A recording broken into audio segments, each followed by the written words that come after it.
Nobody asked me if I wanted to exist. Yeah, one day, boom, there you are, and you think to yourself, why am I here? Well, what do you think? Is there a reason we're here? Do our lives have any real significance? Well, that depends On what? on whether or not God exists. Wait, hold on. Are you saying that my life has no significance because I don't believe in God? No, not at all. I'm saying that if God doesn't exist, it doesn't matter what you believe. Our lives would have no objective meaning, value, or purpose. Many atheists themselves recognize this. If atheism is true, life is absurd. Okay, and why do they think that? To begin with, if God does not exist, then the physical universe is all there is. Which means you and I are just accidental byproducts of nature. Right, so? That means we were not intentionally designed. So there's no purpose for us being here. Whoa. It gets worse. If God does not exist, there is no absolute standard of moral value. You've heard of Richard Dawkins, the atheist. He points out that in a materialistic universe, there is at bottom no design, no purpose, no evil, no good, nothing but pointless indifference. So you're saying atheists can't be good people? No, I'm not saying that. Many atheists live good lives. What I'm saying is, atheism fails to provide an objective basis for saying any particular action is good or evil. Oh, come on. After millions of years of sociobiological evolution, humans have developed a sense of morality. We all know it's good to feed a hungry child and bad to torture someone for fun. Of course we do, but that's precisely what atheism cannot explain. If there's no God, then what we consider right or wrong is nothing more than an accident of evolution or a human social convention. So what? I'm good with that. Really?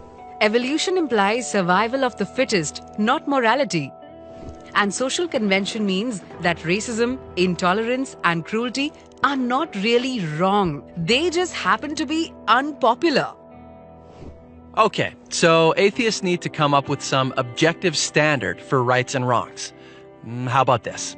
If an action leads to human flourishing, then we can say it's objectively good. And if it doesn't, it's objectively evil. But why think that human flourishing is good? Aren't you being species-centric? Why not refer instead to the flourishing of rats or cabbages? Well, And who gets to decide what contributes to human flourishing? Hitler was convinced killing millions of Jews would promote human flourishing. And Margaret Sanger thought forcing poor people to be sterilized would lead to human flourishing. As Kai Nielsen points out, pure practical reason will not take you to morality. So if atheism is true, there is no legitimate basis for saying that behaving one way is worse than behaving any other way. So it really doesn't matter how you live your life. Your day-to-day choices are meaningless. that's depressing. So if there's no God, what happens when you die? Well, nothing. You simply cease to exist. Right. So one person lives a kind, generous, thoughtful life. Another lives a horrible, violent, selfish life. It doesn't matter.